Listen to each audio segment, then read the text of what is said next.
Welcome to the Elizabeth McGowan Training Institute at Morningside Ministry. mmlearn.org's distance learning is proud to offer a 4-module series dealing with behavior problems, dementia, and mental illness in long-term care. These modules are going to address skilled nursing, assisted living, and in some instances you'll even see it applies to residents we serve in independent living. The presenter we're delighted to have is Dr. David Smith, a geriatrician, certified medical director, and author on this subject. And most important to you, he's a great speaker. He's going to hold your attention and bring incredible examples, and he leaves you knowing that he knows what you are dealing with. That's most important. The first module deals with behaviors in dementia, the causes, identifying problems as they relate to admissions, MDS, change of condition. You're going to learn the possible etiologies or causes of dementia and those conditions that might just be masquerading that we can better address. Very important, very interesting in this module are addressing aggression and predictors of violence. This is essential for personnel to watch, and it's a great risk management tool as well, for sure. The second module deals primarily with drug treatment, chemical restraint issues, how marital relationships affect behavior. This is an interesting topic and one we don't often think about. And there's a great overview of the dysfunctional family dynamics and how do behaviors affect the staff and you.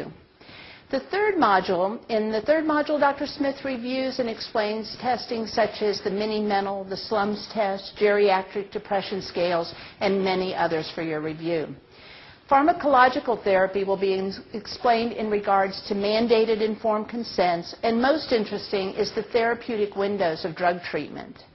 The final module talks about activities, and this is great if you have activity coordinators as well as the rest of your staff, and the prevention of mental illness using these activities. You're going to learn a great deal about the environment and non-pharmacologic interventions. These are the interventions we all look for and need in handling these challenging behaviors. Each module lasts approximately 1 hour, and you'll have slides addressing the objectives for each module, and I'm now going to share the required disclosures that we have to give you. So the program that you'll be seeing in 4 different modules is behavior problems, dementia, and mental illness in the long-term care setting. If you have cell phones or pagers or any other distractors, turn those off now so you can actually enjoy the series. As we told you, our presenter is Dr. David Smith. And this is approved for contact hours, and you must take the entire program. You're required to sign in, and you've done that by registering online. You'll be required to complete an evaluation and a post-test at the end of the program. Your evaluation sheet and post-test are required before you can receive your certificate. So now let me share the disclosures quickly with you, but there were no conflicts of interest evident in the development of the content for this activity by the planning committee members or presenters. There's no commercial support that was received by EMTI at Morningside Ministries for the activity. There are no endorsement of products, and there's no off-label use that's related to the content of this activity. What's great about the programming through mmlearn.org is if you want to ask a question or make a comment, you can do that. And if you want to send us an email, just click on the email, and I will tell you that you usually get a response within about 72 hours or shorter. What do you think? We always want to know what you think, and so at the top of your screen you're going to see this request for survey. We ask you to fill those out so that we continue to bring these programs to you. Remember, it takes less than 5 minutes. And the objectives, as I told you, for each program will be listed prior to the start of each module. So thank you very much. Enjoy and let us know what you think. Thank you. Bye-bye. I'm going to throw out a little survival guide for my doctor and extender listeners. This is an arena in which you can get into big trouble financially if you spend a lot of time and don't get rewarded for it. And you need to find some ways to make this efficient and to be able to put in the time that you will put on these problems effectively and then make it work out for you in the end. I have prepared some history forms that I don't deliver myself, that I can give to the resident if they're able to fill it out themselves, to their family member if they're not, or even to staff in order to get background information. And when you use that, when you take that form and stick it together with your progress note or your H&P, it's reviewing it. It's not collecting it that you get paid for. It's reviewing it and considering it in your work. that you get paid for. And so you can generally upcode the complexity of your visit based on the depth of that history form. Similarly, psychological tests like the MMSE, the SLUMS, the GDS, et cetera, that we've talked about, don't have their own codes. There are codes for psychological testing, but it's stuff that PhD psychologists do that doesn't apply to these kinds of tests. So you can't use those codes to bill for doing these tests. However, these tests are, think of them as like added elements to your history or physical exam. And each one you do increases the complexity of the visit in such a way that you can bill for that. And in fact, many times when you do a significant amount of this, like a measurement of cognition and a measurement for depression and a measurement for anxiety, which would not be unusual, and evaluate that in terms of your psychiatric or physical exam of the psychiatric system, collaborate with nurses in terms of the practical consequences of what you're seeing in these areas of the behavior, that you find yourself in an area that very much justifies a comprehensive code. When primary care doctors think of comprehensive, we think of an H&P with 9 elements or 11 elements of history and 9 or 11 elements of physical exam. And we don't realize that there's 2 ways to get to comprehensive. One is with breadth, but the other way is with depth. And if you do a neurological exam only, but you do extreme depth in that neurological exam, you will have created the data that justifies a comprehensive code. Heck, the ophthalmologists charge comprehensive codes all day long, and they never get out of the eyeball. Okay? So you can reward yourself for depth of your investigation as well as breadth. And this is one of the ways to make this work for you. Document your time between visits into the visits. A lot of what we do is on the phone. A lot of times we get progress reports about the patient. We get calls about incidents, about falls, about behavioral incidents, and so forth. And that cannot be, there's no code for telephone calls from the nursing home. But if you can recall these, or better yet, if you get the nursing home into the business of faxing them or writing a little note in a folder for you so that you can recollect these things and talk about them as you do the note when you're at the bedside and making a visit, that too increases the complexity of the visit and will allow you to go to higher codes and thereby pay yourself somewhat for those intrusions into your other work days.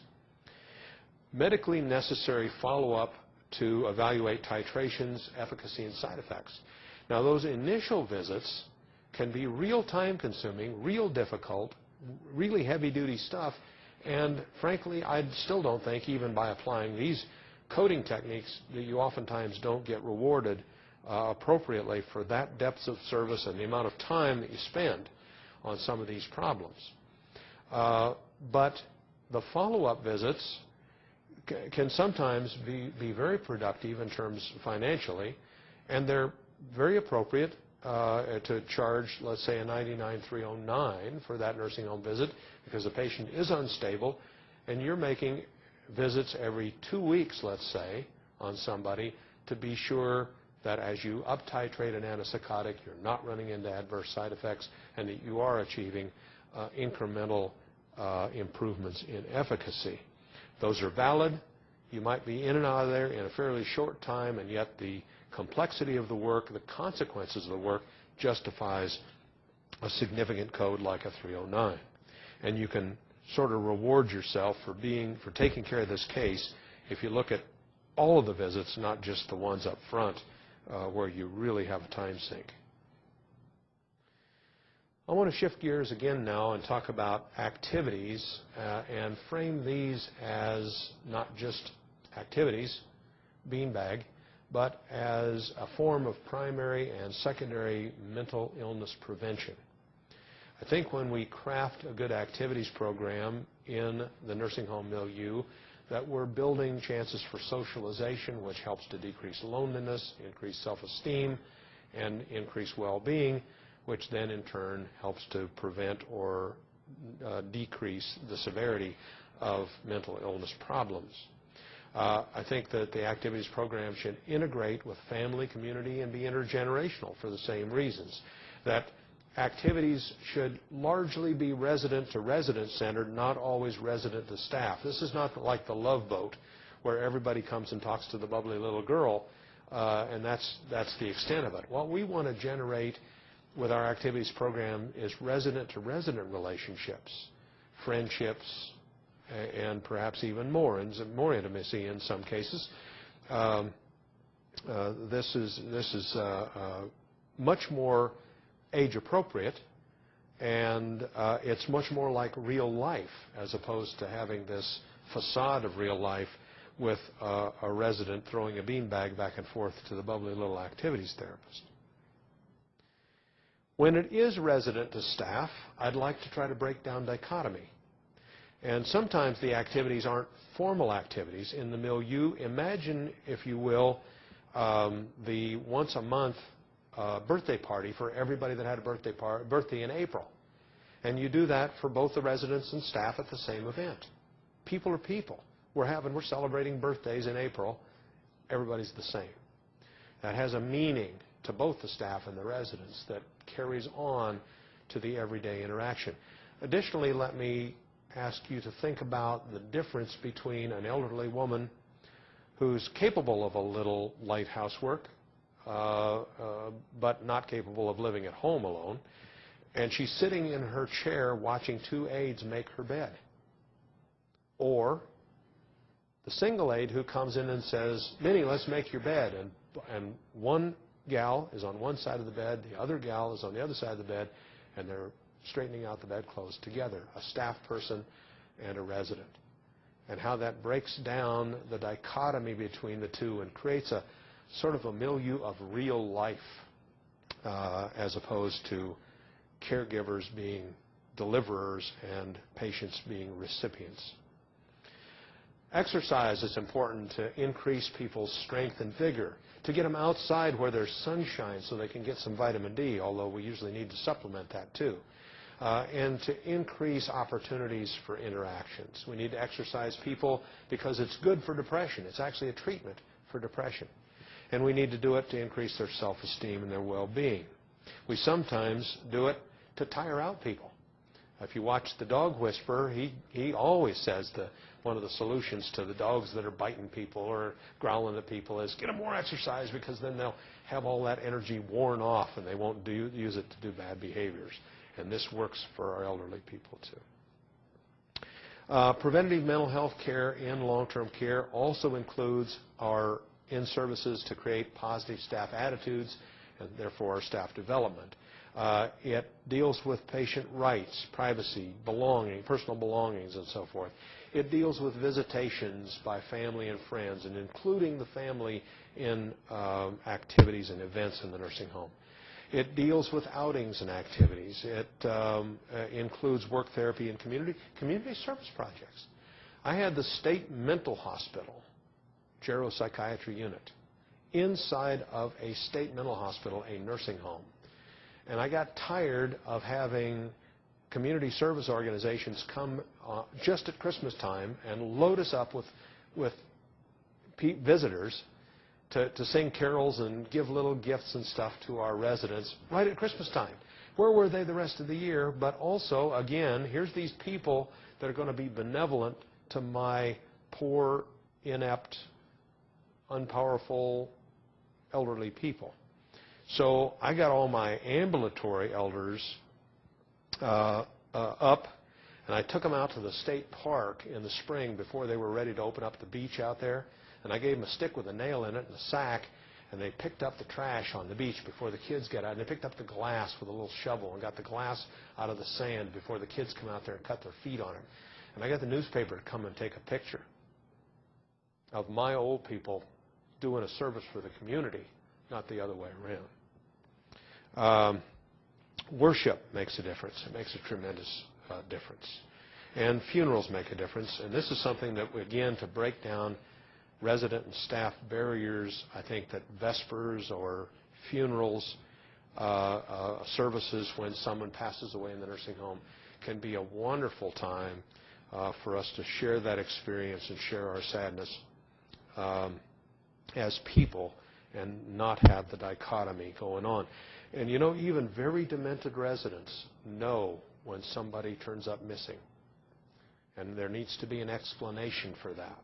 And a service saying goodbye is a good thing. When we share pain, we cut it in half. Cocktail hour. Some of you listening will be opposed to alcohol. It's not the alcohol, it's the ambiance. But where I come from, cocktail hour has alcohol in it. and a little bit of alcohol, 1 a day, is actually good for most of us. 2 a day is okay for full-grown males, and 1 a day for women. It enhances medical outcomes unless you have an addiction problem. There's virtually no medication that's incompatible with 1 beer or 1 cocktail a day. And setting up cocktail hour, whether you have the alcohol in it or not, what's the expectation when you go to a cocktail party? You visit, okay? So again, in my state mental hospital nursing home, at 5 o'clock, we took people down to the big old we had a nice activities room, large, big space, and they ate their meals there too. It doubled as the dining room. And so there were a lot of round tables that were situated to take 4 chairs, and we set it up that way too. But when it was cocktail hour, we put a plastic red and white plaid tablecloths on it, like they see in a bar. And we stuck a little candle inside of a little red glass thing and set the candle on fire and set that in the middle of the table. And the lights were a little bit subdued, and we gave people 1 cocktail. And if they had an alcohol problem in their past, we gave them a Shirley Temple. And we stuck them in there, and we didn't have any other planned activities.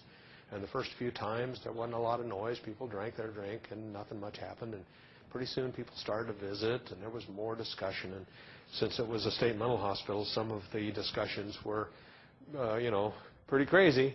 But it was okay. People were interacting. And holy smoke, I knew I was on the right track when a month or 2 after we got going on this, I had 2 elderly men that came up together to the desk and asked the nurse if they could have the checkerboard. And all of a sudden we saw friendships starting to occur. And a few years down the road, I actually had 2 marriages inside of a state mental hospital nursing home. And that's what it's all about. Pets.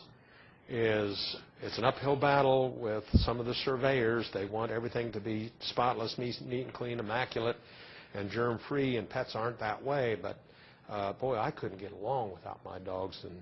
And if I'm in a nursing home and don't have those other activities, I'm especially needful of my best friend. And we need to find a way to integrate those into the home. Many times it works to have a staff member own the pet, bring it and have it there during the whole day and take it home at night. And it takes some of the caregiving responsibilities for the animal off of the nursing home and gives the animal a little break, frankly, too. Intergenerational activities I've talked about, and when we think about intergenerational activities, I wonder if we took all the money we spend on Megace to try to get elderly people to eat, and instead we hired a cute little high school boy to feed an older gal, or a cute little high school girl to come and be a feeder for an elderly man, would we put more weight on them than we do with Megace? I think so. Touching, one-to-one, TLC. We've got to remember that many of our patients just don't get enough of this, and it's a requirement of life. And it is not, in our situation, unprofessional to develop that kind of intimacy that includes a hug or a pat. Including patient and families in the developing of treatment plans is critical. As I've said, we need their input to know who this patient was before they became demented. We also need their validation of plans that we make and approval for drug therapy and so forth. We need to minimize drugs, however, that have a potential to cause CNS side effects. And I did a study one time of the PDR back 20 years ago, but I don't think it's a lot different now. And some 78% of the drugs in the PDR are potentially have at least one central nervous system side effect as a possibility when used in the elderly population. Antibiotics, antiarrhythmics, digitalis, non-steroidal anti-inflammatories, etc., drugs you would never think would have the potential to cause CNS side effects can indeed cause them in our vulnerable elderly. We need to look at our architecture, our colors, our odor control, our sound control as a preventative mental health technique in our facilities. I published a story about a gal, Elsie, who had a long-term psychotic mental illness that I treated successfly with Zyprexa, olanzapine, and her delusions that men came into her room at night and raped her, which she had had since the age of 20, went away. Her family was extremely grateful. I made rounds at the appropriate times on her for the next couple of years, and each time that I saw her, I asked her about her swelling in her legs and about her arthritis and this and that, and I asked her whether she was hearing any voices or seeing any visions. Nope, nope, nope, and everything was hunky-dory, and I'd left the olanzapine right where it belonged. Then one day I went in and I asked her, are you seeing any visions? No. Are you hearing any voices? Yes. Uh-oh. What do the voices say? Well, they call my name. Well, are they scary voices? No. Are they telling you to do bad things? No, they just call my name. And I was worried about this. It wasn't very bad. It was sort of, do I increase the medicine or don't I? But I thought, you know, this is slipping here. I bet we need to increase her a bit. And before long, we're going to have the old problems back again. And I actually had my pen to the paper. And I forgot to tell you that Elsie was a bit hard of hearing. In fact, she was quite a bit hard of hearing. And I was writing O-L-A-N, and right then the loudspeaker came on, and they asked for, they were calling from the desk, and they said, and they would call their aides by what hall they come from, and they said, Hall C, and she said, C? And she thought it said Elsie, and the ceiling was indeed talking to her. So I sheepishly crossed out the increase I was making. I don't know about you, but the loudspeaker is a problem. We got to find some other ways to communicate internally in the home. Let's make a segue now to non-pharmacologic therapy. Non-drug stuff. I'm going to give you a menu of behavioral interventions, some of which you're familiar with because they're tried and true, and others which you maybe have heard about but not used, and some others that maybe you haven't even heard about. It's quite exhaustive. The ones that you haven't heard about are probably not used very often. That's why you haven't heard of them. But these are alternatives to drugs in the dementia patient and even with other pathologies.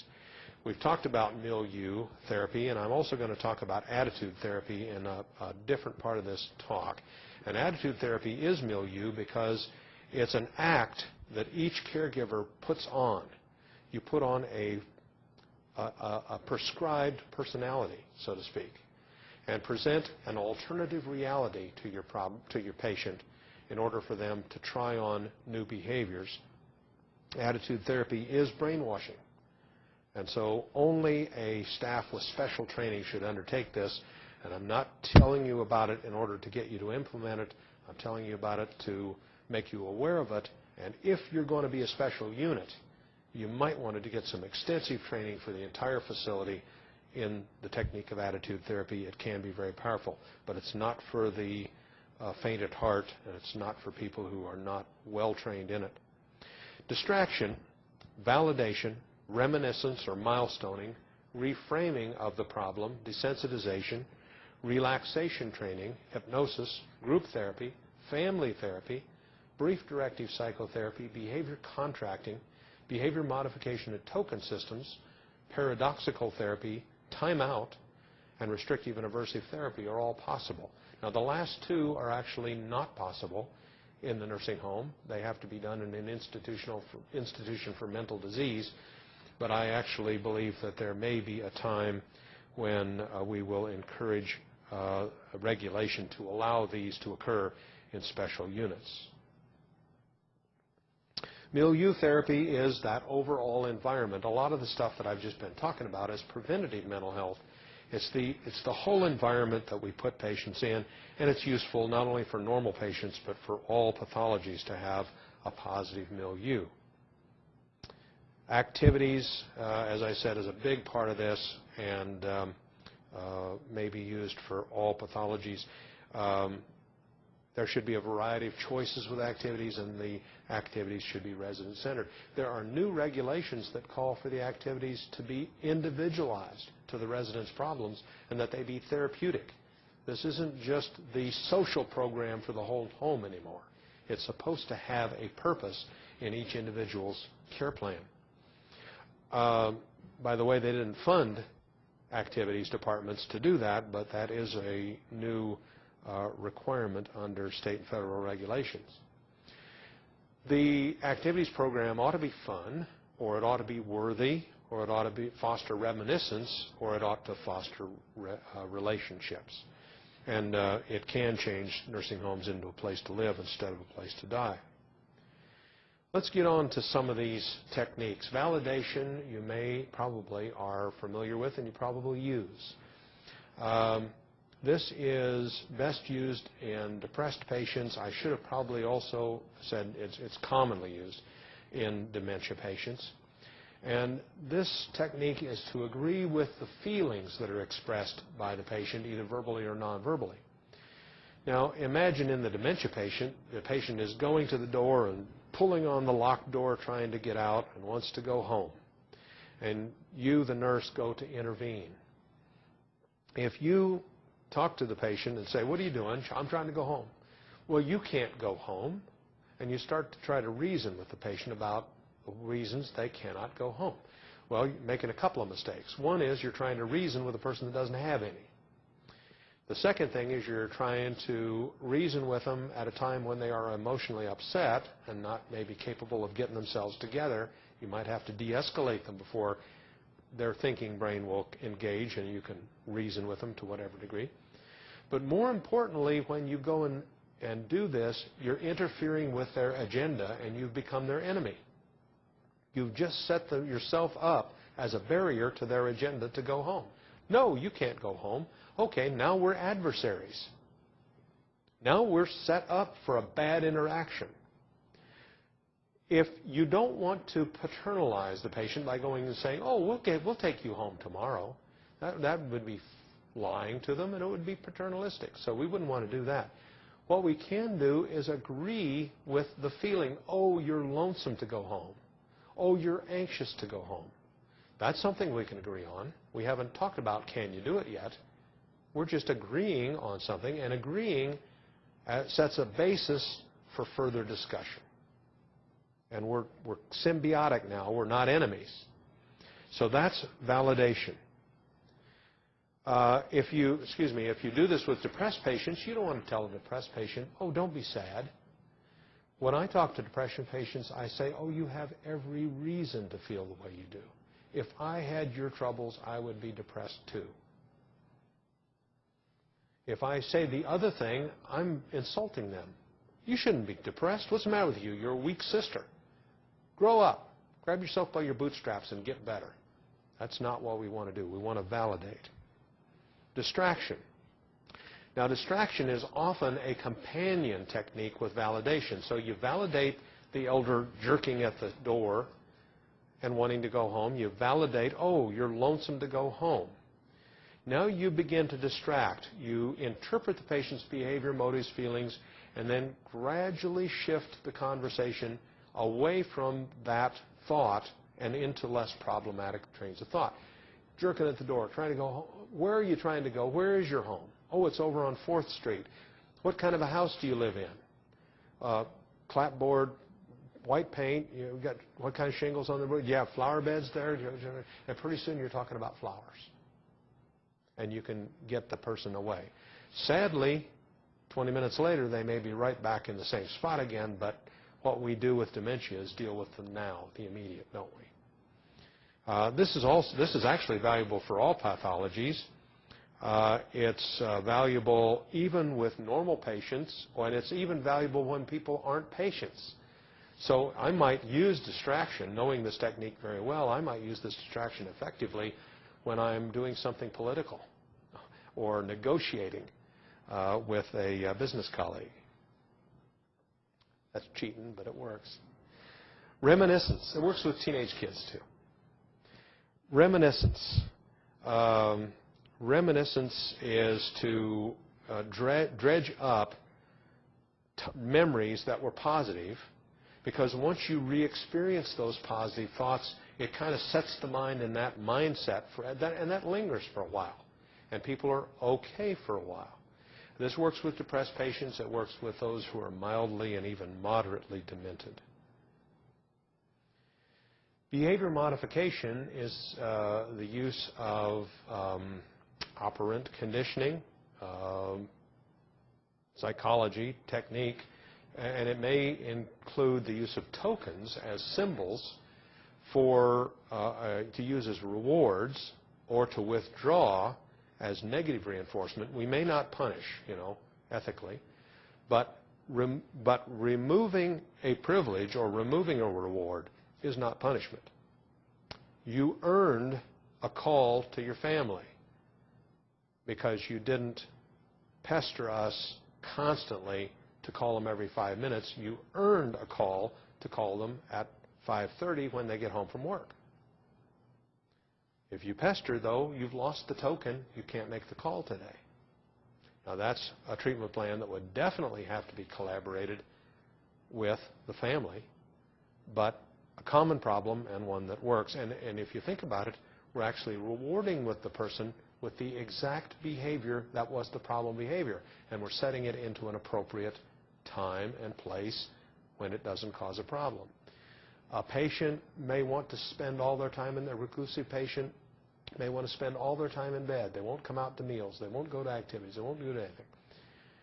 We promise them that if you'll go to activities, if you'll go to therapy, we will give you an uninterrupted nap between 2 and 3 o'clock in the afternoon. We're going to make it nice in there.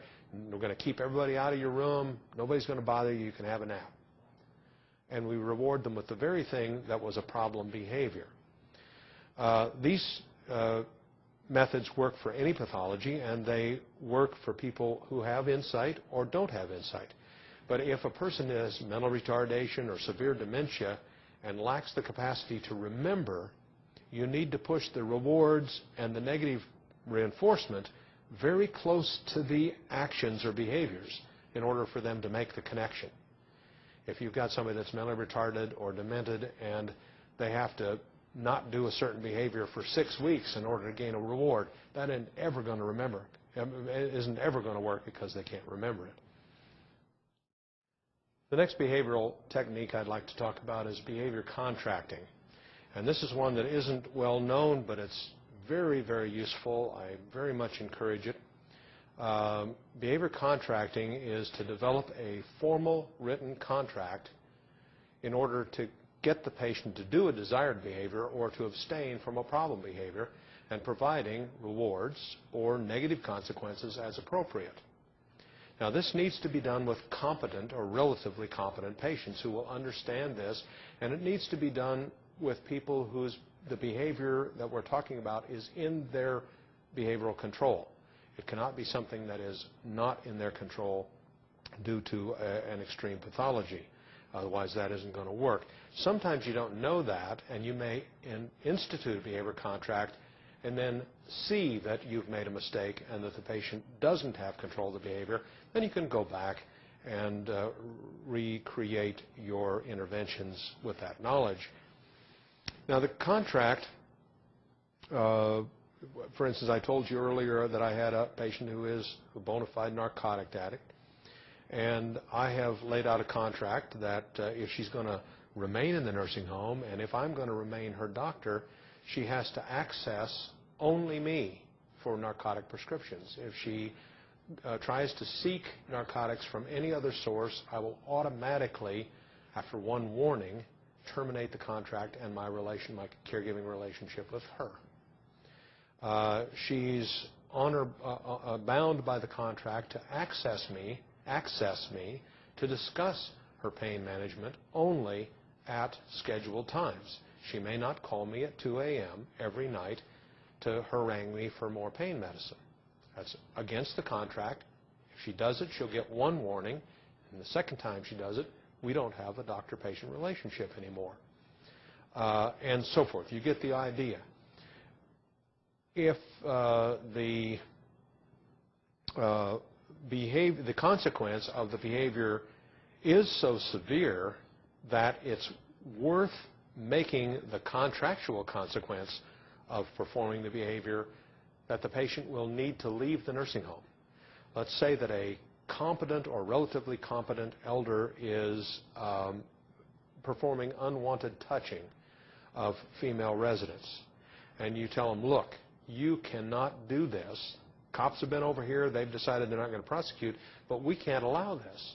This will cause trouble for the nursing home. It's not appropriate for the other residents. It creates a danger and an unwanted condition for them, and you may not do it if you're going to be a resident here. So if it occurs, we are going to discharge you. The federal and state rules require us to give 30-day notice for discharge, but when you use the contract, and I encourage you to double check this with the Quality Monitor program, but when you use the contract, you may be able to do this summarily and not have to wait the 30 days so that the patient and their behavior doesn't have you over the barrel. Other good uses of contracting would be to avoid the person who requires unnecessary care or is asking for unneeded care or is pestering, and to provide them with appropriate attention at an appropriate time. An elderly person might be pestering and having complaints about the nursing home, about this, that, the water pitcher ought to be over here, and then so everybody starts putting the water pitcher over here, and so now the water pitcher ought to be over there. And if any of you don't think that happens, it does. So what we tell that elder is, look, you have some really good ideas about how things ought to be run around here, but you're telling the wrong person, you're telling them at the wrong time. So I'm giving you a behavior contract here that says that you will have an opportunity to address your complaints about the way the nursing home is run with the assistant DON, or the DON, or whoever you don't like very much in the treatment team. And you'll do that every Thursday from 3 o'clock to 4 o'clock in the afternoon. You have a scheduled meeting at which time you can bring your list of complaints. And if you do that, you will receive the attention and the serious approach to your complaints that it deserves. But if you offer these complaints to the nurse's aide at every time of the day or night, every time they try to come in and do what they're supposed to do, then you're not going to receive the desired effect. The approach is to contract. Reframing is a technique where we reinterpret a patient's emotions or their life circumstances in a different context. So Mary is very, very depressed because her husband doesn't come to see her. And she even is starting to worry that he's found somebody else. We sit down with Mary and we say, you know, I don't think that you're looking at this right. I don't think that your husband doesn't love you or that he's caring for somebody else. I think the problem is that he's growing older himself, and when he comes to the nursing home, it makes him think that he may have to come here too. Or perhaps he doesn't like the way that he has to come and sit in your room with your roommate behind the other curtain and this and that and the other thing. You have no privacy. And so maybe we need to reschedule his visits with you down in the sunroom and to make it more hospitable for him and less like a nursing home. The reframing, the son, well, he's real busy. I know he loves you, but he's got all these other responsibilities to take care of the kids and so forth. You're reframing their perceptions of their life events, their life circumstances, in a way that changes their emotional experience of them. This is valuable for those who have insight that can listen to this and reason, and it's especially useful for depressed patients. We sometimes prescribe behaviors. Actually, when I gave you the example about the complaining individual and asking them to come to the DON's office and provide their complaints on a scheduled time, that's actually a good example not only of the contract but also of prescribing behaviors. We tell the patient, we prescribe them to do the behavior not in a haphazard or at their own schedule, but rather in a special context. And it turns out that if you want to bitch, you've got to bitch spontaneously. You can't bitch on schedule. If you want to be angry, you really can't be angry on schedule in the activities room and hit the Boppo clown. It just doesn't work. And so you prescribe the behavior in that new context. They perform the behavior. It doesn't give them the emotional reward, and therefore the behavior extinguishes. So the patient won't get the same jollies out of complaining to the DON on Thursdays at 3 to 4 that she did by making the CNA's life a living hell by griping at her at every moment of the day or night. And you can extinguish the behavior. Brief directive psychotherapy. This needs to be performed by a trained therapist. Classical psychotherapy requires the therapist to put the patient on a couch and to then be a blank slate on which the patient emotes and tells the therapist about all of their inner thoughts, and that can take decades to be effective. And most of our nursing home residents have a 3 to 4 year lifespan, so they just don't have time for classic psychotherapy. Brief directive psychotherapy, the therapist is much more active, actually interjects their own values, their own thoughts, and participates in an active discussion with the resident about the problems at hand.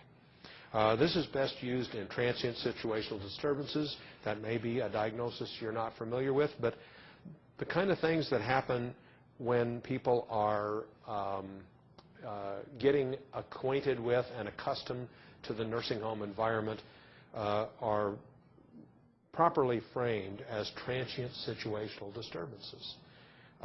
They're pressures on the person's life that are temporary and are created by a new situation, and that creates anxiety, depression, other emotions that may cause behavior problems and will certainly cause psychic distress to the elder. But they're not neurochemical or neuroanatomical problems in and of themselves. If you lose your job, that's a transient situational disturbance. It's not pathology. It's just a bad thing that happened in life. It may deserve some care for the patient to help to get them to deal with it, but it isn't necessarily the reason for a drug, and it is a good reason for brief directive psychotherapy. Grief would be another good example of the use of that technique. Desensitization is used when a person has a phobia, and I think everybody has probably heard about these techniques where you give people little tolerable doses of the noxious thing that bothers them, and you gradually build up their tolerance to that until they're okay with it. Relaxation training is also used for anxiety disorders and anxiety that's associated with depression. And this is a technique of teaching people how to relax somatically, relax their bones, their muscles, their tendons, by a conscious effort. And when you do that, there's a physical feedback to the emotional center that causes a certain amount of well-being and diminishes anxiety. Family therapy is something that we don't see happening in the nursing home very much because the family isn't our patient. But there's really nothing wrong with doing it on behalf of the person in the nursing home who is our patient. And it many times is the only way to get to some of the problems created by the family that are actually not intrinsic to the resident, or those that are intrinsic to the resident and the resident is using their family, calling up their family, telling tales on the nursing staff, and having the family come in and harangue the nursing staff when it's really the elder just making trouble because they're unhappy with their placement. This requires a pretty sophisticated therapist to understand family dynamics and to have an effect on the family system. Nevertheless, it's a valid technique, and if you've got good psychological services or psychiatric services in your facility, this may be a technique that has been overlooked. Group therapy, too, is a very useful technique that you just about never see happen in the nursing home, and I don't understand why, because it's ready-made for it. Group therapy is best used with any pathology in which you have a whole group of people that have the same problem. And as I said before, when you share a pain, you cut it in half. Incidentally, when you share a joy, you double it. So there's a dynamic working for us here that is pretty positive.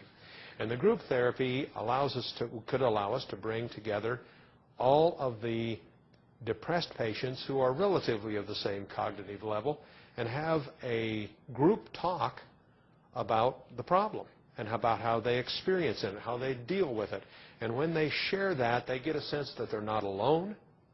They get a sense that the problem is not insoluble. They get the value of other people's experience about what works for them and what doesn't work for them. And all of those things can be very positive, and you can build upon the power of the group to have efficacy for the pathology. Hypnosis isn't likely to be used in your facilities. I have used it in the state mental hospital geropsych unit, particularly when a person has a locked-in piece of information, a repressed guilt that is the cause of their pathology. Some unusual things like psychological mutism or conversion reactions can be addressed with this technique. Now, you won't be using highly restrictive procedures or reversive therapy. It's not open to you, and it's rarely open even to the caregivers that are in institutions for mental disease like state hospitals, but possible if you have an ethics committee. I had one man who was very mentally retarded and who was self-stimulating by gouging out his own eyes. Now, that's pretty serious. He was causing some serious harm to his body, and this was not extinguishable by medication. Behavior modification had been used without good effect, and we endeavored to, we knew that when we shouted at him, he would momentarily stop and sort of regroup, and then he would start again. So we correctly guessed that maybe if there was a different noxious stimulus, it would reset him and cause him to stop the behavior, and we got the approval from an ethics committee to try a squirt gun with ice water. Now, that's against patient rights. You can't go around squirting people for bad behavior with a squirt gun made that's filled with ice water. But the ice water isn't really going to do any real harm. It's just noxious. And given the consequence of the behavior, this seemed reasonable, and it turned out that in this case it was effective in extinguishing the behavior. And so it's an outlier. It's not something you're going to be able to use, but I want you to be aware that there is such a thing and that it can be used effectively, albeit with the right checks and balances. I want to briefly introduce you to attitude therapies. Again, not so you will employ these. This is a program that needs to be developed and trained into the staff of a highly organized behavioral unit. But what these are is a series of attitudes that the caregiver puts on as a false or play-acting personality and applies during interactions with a resident for a therapeutic purpose. This is exactly what the good cop and the bad cop do down at the police station when they're interviewing somebody, and it's what the military does when they do brainwashing. And so this borders on being unethical if it isn't handled properly. And to some extent, you need to believe that the end justifies the means and be very careful not to cross limits where you are victimizing your patient with it. However, some of this is not unlike parenting. And it's the same techniques that we do in real life with the people that we expect to influence their attitudes, values, and behaviors. High touch and positive this one is just a restatement of the culture of nursing that goes on every day. We give people a positive approach. We give them praise when they're doing well, even give them some praise when they're not doing well, and we're just merry sunshine to them, and that is offered to them without any expectation that the resident will have done anything to deserve it. This is useful when people are withdrawn in some depressed patients. The patient is actively sought out to deliver your gush of enthusiasm and goodwill, and it helps to build self-esteem and improve a patient's socialization skills. We can modify that a little bit and use the available and positive approach with someone that is paranoid and suspicious. Now, you do the merry sunshine thing to a paranoid patient, and they're going to be, well, what are you up to? What are you trying to smooze me out of? And so it's not very helpful. But if you reserve that goodwill and that positive attitude for a time when the patient makes the first step forward, you avoid triggering the paranoid reaction, and you can draw them into a more positive state of mind. Kind limit setting is a bit like parenting. It's used for depressed and withdrawn patients, and it's when we basically don't take no for an answer. After family approval, and sometimes with ombudsman oversight, I will write an order that a resident who's very, very depressed will attend 2 activities per week, or something like that. Now, I can't force them to participate, but if they are severely and potentially depressed and potentially suicidal, and I really need to have an effect on their mood, I can insist that they will go to activities and not just sit there and cocoon and stew in their own juice. And this does have a very positive effect on depression and gives the medication a chance to work. Now, is that against resident rights? Well, it would be if the resident was competent in that regard. But when the disease process makes them not competent and causes them to have an aberrant behavior, that cocooning, that reclusiveness, which makes them worse, that's not their free will choice. And therefore, it's not an exercise of that patient's personal right to say no to the activity. And therefore, I feel justified in setting up an order that says you will attend and making that happen. The mechanical approach is to take your emotions out of caregiving and to deliver only required eye contact, only required voice, and voice without much inflection to an individual in order to take your emotions out of the equation. And that is best used with a patient that's manipulative or seductive. And you want to become like a robot. This does not allow them to use their manipulativeness or their seductiveness to manipulate or seduce you, because you have become robotic in your delivery of the care. Now, remember that you don't have to apply these techniques uniformly in all cases. You may have a care plan that applies the mechanical approach when the patient is being manipulative seductive and shifts to the available and positive approach when the patient is behaving more normally. What's that going to do? If the patient is misbehaving and being manipulative and seductive and all they get back is no eye contact and a robotic voice and only the necessary physical attention that professional caregiving requires, they're not going to be getting any jollies out of that, and they're not going to be rewarded for continuing that behavior. When they behave normally, you treat them like a normal person. You're happy, you interact, you give them positive feedback. What direction is that going to pull the resident's behavior? It's going to pull them away from being manipulative and seductive and over into being a right kind of a person. And that's the chore. That's what we're doing. Paternal or maternal approach, depending on what sex the caregiver is to build rapport with your patient and then provide praise or a scolding or a negative affect when the person is misbehaving, with the implied intention of withdrawing your goodwill should they persist in misbehavior. Now, that can foster dependency, but isn't that how we raise our children? Do we not promise them, well, actually, mothers give unconditional love, fathers have the hard chore of giving conditional love in most families.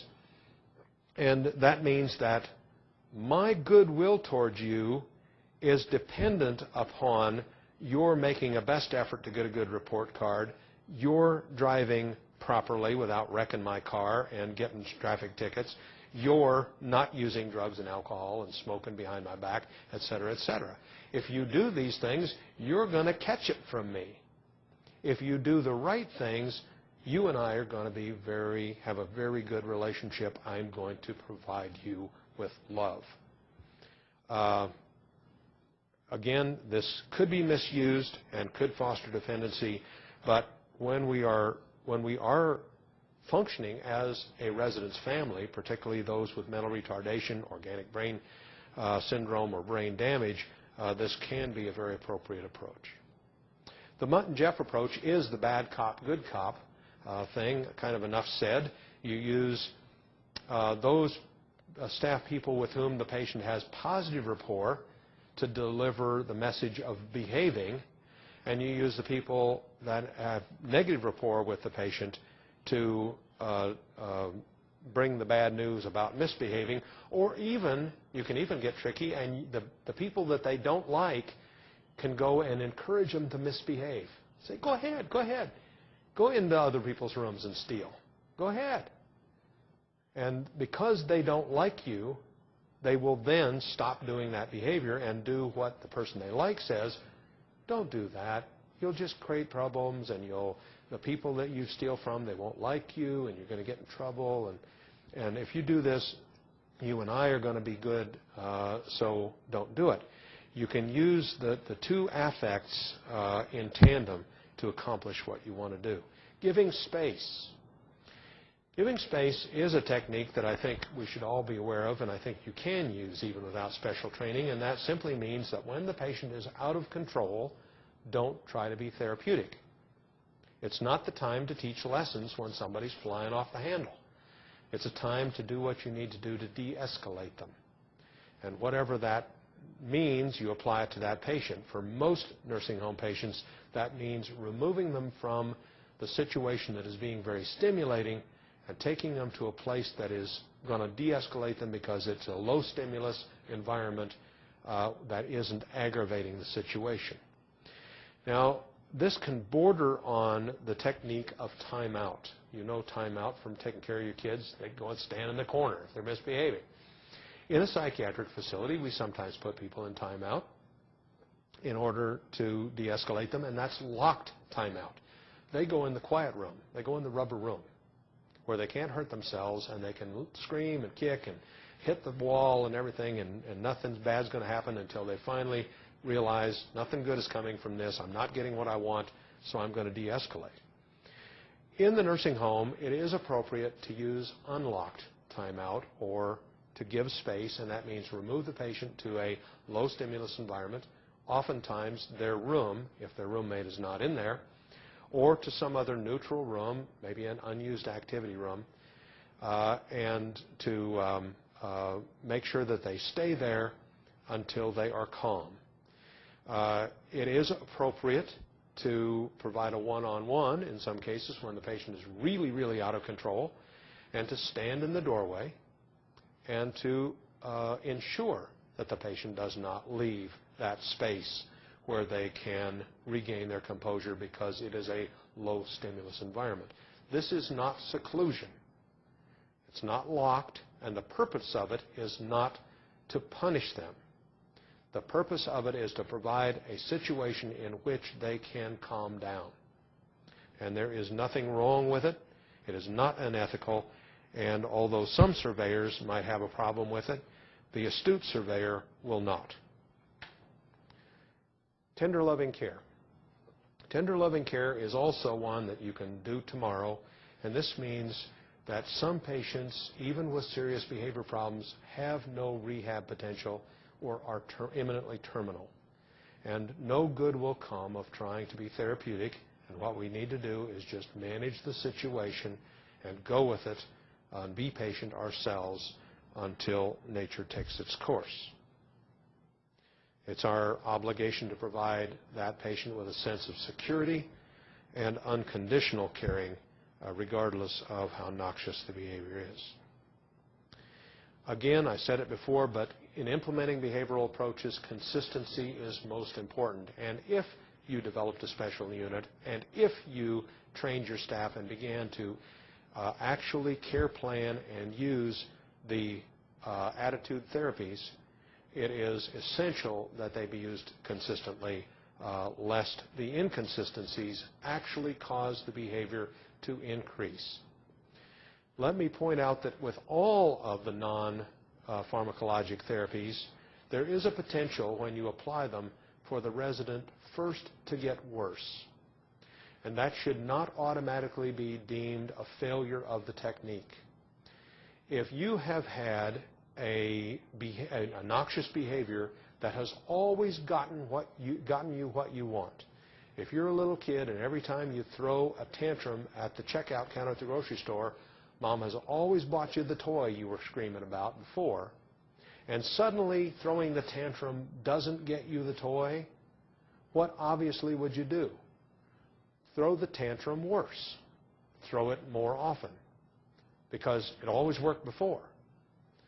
So as a provider of the non-drug therapies, be aware that when a patient first escalates, you are probably on the right track, because the first message is things that worked for me before to get me my goal aren't working anymore. Now, when you stick tight with that and when you're consistent, it's only a matter of time until even the most demented resident will realize that this old behavior no longer works and will start to search for new behaviors that do work.